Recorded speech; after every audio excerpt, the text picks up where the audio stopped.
यदि आप 10 मिनट में दिन भर का करंट अफेयर, बड़ी खबरें और महत्वपूर्ण प्रश्न जानना चाहते हैं तो बिल्कुल सही वीडियो पर। जय हिंद साथियों, शुरुआत करते हैं भारत के लिए एक बहुत ही अच्छी खबर से। अब चीन जिस तरह से हिंद महासागर में भारत को घेरने की कोशिश कर रहा था, यहाँ पर अमेरिका ने भारत का साथ देते हुए दुनिया का सबसे बड़ा युद्धपोत हिंद महासागर में तैनात कर दिया है। आइए वीडियो के माध्यम से समझते हैं। इंडिया और यूएस ने अब वर्तमान में एक नेवल एक्सरसाइज की है और उसके तहत अपना सबसे बड़ा युद्धपोत, जो कि वर्ल्ड का सबसे बड़ा युद्धपोत है, यूएसएस निमित्ज हिंद महासागर में तैनात कर दिया है, जिससे भारत को बहुत ही बड़ी शक्ति मिलेगी। आते हैं प्रश्न नंबर 1 पर। दुनिया के सबसे बड़े अमेरिकी युद्धपोत यूएसएस निमित्ज और भारतीय नेवी के युद्धपोतों के साथ युद्ध अभ्यास किया है। इंडियन नेवी के प्रवक्ता ने बताया है कि अमेरिकी युद्धपोतों का बेड़ा हिंद महासागर से होते हुए गुजर रहा था। वर्तमान में वह दक्षिण चीन सागर में तैनात था, अब वह हिंद महासागर में तैनात हो गया है। उस दौरान इंडिया और नेवी ने मिलकर नेवल एक्सरसाइज की। अमेरिका ने दुनिया के सबसे बड़े नेवल वॉरशिप यूएसएस निमित्ज को हिंद महासागर में तैनात कर दिया है। इससे पहले यह दक्षिण चीन सागर में तैनात था। यह चीन को मैसेज देने के लिए किया जा रहा है। यह दूसरी खबर पर आते हैं। यह भी भारतीय सेना से जुड़ी हुई है। भारतीय सेना ने गाइडेड मिसाइल नाग के अपडेटेड वर्जन का सफल परीक्षण किया है। तो इसका नाम बताना है। ध्रुवास्त्र इसका राइट आंसर है, ऑप्शन डी। ध्रुवास्त्र भारतीय सेना के बेड़े में शामिल हो गया है। यह नाग मिसाइल का अपडेटेड वर्जन है। इसका परीक्षण ओडिशा के बालासोर में किया गया। इससे 7 किलोमीटर के दायरे में दुश्मन के टैंकों को निशाना बनाया जा सकता है। यह नाग का अपडेटेड वर्जन है। किसी भी टैंक को ध्वस्त करने में यह मिसाइल सक्षम है। आते हैं क्वेश्चन नंबर 3 पर। केंद्र सरकार ने कोविड-19 से बचाव के लिए किस तरह के मास्क न लगाने की गाइडलाइन जारी की है? तो डियर एस्पायरेंट, केंद्र सरकार ने हाल में ही एक गाइडलाइन जारी की है, जिसके तहत बताया गया है N95 मास्क जिसमें फिल्टर लगा हुआ होता है वह उपयुक्त नहीं है। उसके स्थान पर ट्रिपल लेयर वाला मास्क इस्तेमाल करना ज़्यादा बेहतर है। WHO ने भी बाल वाले मास्क को ट्रिपल लेयर वाले मास्क ज़्यादा बेहतर बताया था। यह होममेड मास्क का इस्तेमाल करने की सलाह दी थी, क्योंकि इसमें वन वे वाल्व होता है जो केवल पहनने वाले व्यक्ति की रक्षा करता है और बाहर आने वाले एरोसोल को फिल्टर नहीं करता है। आते हैं क्वेश्चन नंबर 4 पर। अमेरिका के ह्यूस्टन में मौजूद किस देश के कंसुलेट को बड़े दूतावास को 72 घंटे बंद करने की सलाह दी गई है? तो डियर एस्पायरेंट, यह चीन के लिए बहुत ही बुरी खबर है। अमेरिका ने चीनी काउंसलेट के इंटेलेक्चुअल प्रॉपर्टी अर्थात बौद्धिक संपदा चुराने का आरोप लगाया है। यह बहुत बड़ा मामला है। यहाँ पर चीन पर बौद्धिक संपदा चुराने का आरोप लगाया गया है। आइए समझते हैं। ह्यूस्टन वह जगह है जहाँ पर Indian prime minister Narendra Modi और अमेरिकी प्राइम मिनिस्टर ने एक साथ संबोधित किया था और उनका नाम हाउडी मोदी रखा गया था। आते हैं क्वेश्चन नंबर 5 पर। सरकार ने अमरनाथ यात्रा को किस वजह से रोकने का फैसला लिया है? तो डियर एस्पायरेंट, कोविड-19 महामारी के चलते जम्मू कश्मीर के उपराज्यपाल जीसी मुर्मू ने ये आदेश जारी किए हैं कि अमरनाथ श्री साइन बोर्ड की यात्रा को रद्द करने की घोषणा की है। यह यात्रा हर साल जून के महीने में शुरू होती है। अप्रैल के पहले सप्ताह से रजिस्ट्रेशन प्रक्रिया शुरू होती है और इसके बाद यह यात्रा संपन्न होती है। वर्ष 2000 में अमरनाथ श्राइन बोर्ड बनाया गया था, जिसके चेयरमैन जम्मू कश्मीर के उपराज्यपाल होते हैं। पिछले वर्ष धारा 370 हटाने की वजह से भी अमरनाथ यात्रा बंद करनी पड़ी थी। आते हैं क्वेश्चन नंबर 6 पर। बजाज फाइनेंस के नए चेयरमैन का नाम बताएं? तो डियर एस्पायरेंट, अभी वर्तमान में नए चेयरमैन बने हैं संजीव बजाज। वह राहुल बजाज को रिप्लेस करेंगे।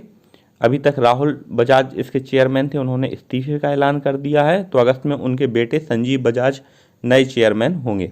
21 जुलाई को ही कंपनी अपना फाइनेंशियल रिजल्ट जारी किया था। उसके बाद स्टॉक एक्सचेंज पर ये जानकारी दी गई। संजीव फिलहाल कंपनी के वाइस चेयरमैन हैं और अपने पिता को रिप्लेस करेंगे। उनके पिता ने पिछले हफ्ते ही रिजाइन कर दिया था। तो यह था हमारा राइट आंसर, संजीव बजाज। आते हैं क्वेश्चन नंबर 7 पर। इस साल दिसंबर में होने वाला नोबेल अवार्ड समारोह किस वजह से रद्द कर दिया गया है? तो डियर एस्पायरेंट, जैसे कि पूरा वर्ल्ड अभी कोविड-19 कोरोना से जूझ रहा है, उसके चलते इस साल नोबेल अवार्ड फाउंडेशन ने यह फैसला लिया है कि इस साल नोबेल अवार्ड समारोह नहीं होगा। फाउंडेशन के डायरेक्टर हैं लॉर्ड हैंकिस्टन। विश्व इतिहास में यह पहला मौका नहीं है जब ऐसा करना पड़ रहा है। इससे पहले 1956 में भी हंगरी की क्रांति के दमन के चलते इसे रद्द कर दिया गया था। अब यह दूसरी बार है जब यह नोबेल अवार्ड जैसा बड़ा पुरस्कार समारोह रद्द करना पड़ा है कोरोना महामारी से। आते हैं हमारे क्वेश्चन नंबर 8 पर। वर्ल्ड एंटी डोपिंग एजेंसी वाडा ने भारत की नेशनल डोप टेस्ट लैब को कितने समय के लिए सस्पेंशन बढ़ा दिया है? तो यह भारत के लिए एक बहुत बुरी खबर है।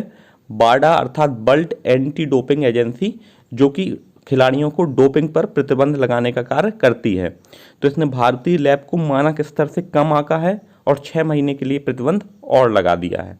वाडा stand for world anti doping agency which handles the case of doping in all around the world. सबसे ज़्यादा डोपिंग करते हैं रसिया के खिलाड़ी, इसके बाद भारत के। आते हैं क्वेश्चन नंबर 9 पर। CS सेसेद्रिका का 18 जुलाई को निधन हो गया, वह किस वजह से जाने जाते थे? CS सेसेद्रिका वाज फेमस मैथमेटिशियन और एमेरिटस के निदेशक थे। He was a director of emeritus, जो भारत में गणित के लिए सबसे बड़ी संस्थान के रूप में जाना जाता है। प्रोफेसर शेषाद्री एलजेब्रा ज्योमेट्री में अपने कंट्रीब्यूशन के लिए पूरे वर्ल्ड में जाने जाते हैं। 2009 में उन्हें पद्म भूषण भी मिल चुका है। शेषाद्रिका इन एल्जेब्रिक ज्योमेट्री के नाम पर उनका नाम शेषाद्रिका कांस्टेंट भी उन्हीं के नाम पर दिया गया। तो यह थे हमारे फेमस मैथमेटिशियन। आते हैं क्वेश्चन नंबर 10 पर। विजय मोहंती का 21 जुलाई को लंबी बीमारी के बाद निधन हो गया, वह किस लिए जाने जाते थे? Dear aspirant, Vijay Mohanty was a famous film actor of Odia film industry. वह 70 साल के थे। उड़िया सिनेमा में उन्होंने 1977 से अपना करियर शुरुआत की थी। उन्होंने चिल्का टायर राष्ट्रीय पुरस्कार भी दिया गया था। इनकी फेमस रचनाएं हैं नागा फासा, समय बड़ा बलवान, दंडा बलूंगा समेत इन महत्वपूर्ण फिल्मों में काम किया है। यहाँ पर चिल्का टायर उड़ीसा का सबसे बड़ा अवार्ड होता है फिल्म इंडस्ट्री का, जिससे वह सम्मानित हो चुके थे। अगला क्वेश्चन है हमारा इलेक्ट्रिकल व्हीकल चार्जिंग प्लाजा से। तो यहाँ पर हमें बताना है कि किस राज्य यूटी ने अपना पहला public electrical vehicle charging plaza का उद्घाटन किया है। तो यह क्या होता है डियर एस्पायरेंट? जो हमारे आजकल डीजल या पेट्रोल रहित व्हीकल आ गए हैं, जो इलेक्ट्रिक चार्जिंग से अर्थात बैटरी से वो कार चलेंगे, तो उन कारों को चार्जिंग के लिए इलेक्ट्रिकल व्हीकल चार्जिंग प्लाजा का उद्घाटन देश में पहली बार दिल्ली में हुआ है। यहाँ पर यह भी पूछा जा सकता है कि किस संस्था ने इसका इंस्टॉलेशन किया है? तो इसका इंस्टॉलेशन करने वाली संस्था है EESL, energy efficiency service limited. आते हैं क्वेश्चन नंबर 12 पर। कोरोना के बीच भारत ने रेल मार्ग के जरिए हाल में ही किस देश को 9000 टन से ज़्यादा मसाले निर्यात किए हैं? तो डियर एस्पायरेंट, यह किए गए हैं बांग्लादेश को। पिछले महीने करीब 5000 टन हल्दी, 4300 टन मिर्च और 100 टन बांग्लादेश को जीरे निर्यात किए गए। यह इतिहास में पहली बार हुआ है जब इतनी बड़ी मात्रा में भारत ने रेल मार्ग के जरिए किसी देश को मसाले निर्यात किए हों। यहाँ पर यह भी पूछा जा सकता है कि यह किस राज्य से भेजे गए? तो यहाँ पर राइट आंसर हो जाएगा आंध्र प्रदेश। रेल मार्ग के जरिए 9000 टन मसाले आंध्र प्रदेश से भेजे गए। आते हैं क्वेश्चन नंबर 13 पर। कूड़ा अर्थात गार्बेज से बिजली बनाने के लिए उत्तराखंड सरकार ने कौन सी पहल शुरू की थी? तो हमने यह शुरुआत में भी देखा था कि वेस्ट टू एनर्जी नामक पहल उत्तराखंड की सरकार ने शुरू की है। जितना भी शहरों से डे टू डे लाइफ में कचरा निकलता है, उसका सदुपयोग करके उससे बिजली बनाई जाएगी।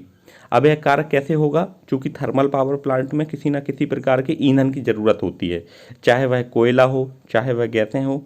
इसी प्रकार से गार्बेज अर्थात कूड़े को ईंधन के रूप में परिवर्तित किया जाएगा और फिर उसका प्रयोग बिजली बनाने में किया जाएगा।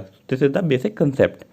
आते हैं क्वेश्चन नंबर 14 पर। मशहूर पैरा एथलीट और पैरा बैडमिंटन के खिलाड़ी रमेश टीकाराम का निधन 16 जुलाई को हो गया है। वह किस बीमारी से जूझ रहे थे? तो यह बहुत ही ज़्यादा न्यूज़ में रही है ये खबर। अब आइए डिटेल में जान लेते हैं। अर्जुन अवार्ड से सम्मानित रमेश टीकाराम, जो कि बैडमिंटन के बहुत ही अच्छे खिलाड़ी थे, उन्होंने 2000 में sports association of India badminton के लिए इसकी स्थापना की थी, जिसके वह संस्थापक सचिव बने थे। अब पैरा बैडमिंटन एसोसिएशन इंडिया के नाम से उसे जाना जाता है। He was awarded by Arjun award by doctor APJ Abdul Kalam. तो उनका कोविड-19 के कारण निधन हो गया है। यह था हमारा आज का क्विज सेक्शन। इस प्रश्न का आंसर आपको कमेंट सेक्शन में देना है। राइट आंसर देने वाले व्यक्तियों का नाम कल हम वीडियो में अनाउंस करेंगे। कल के वीडियो में राइट आंसर देने वाले आराधना सोनी, सोनू कुमार, रोहित कुमार, नेहा कुशवाहा, इतने लोगों ने सही आंसर दिया है यहाँ पर। तो thank you for watching. Keep like share and subscribe. आज के वीडियो में एम रखते हैं 50 लाइक का। एक लाइक करके आप 50 तक इसे पहुँचा देना। Thank you for watching. Keep like share and subscribe. Have a awesome day.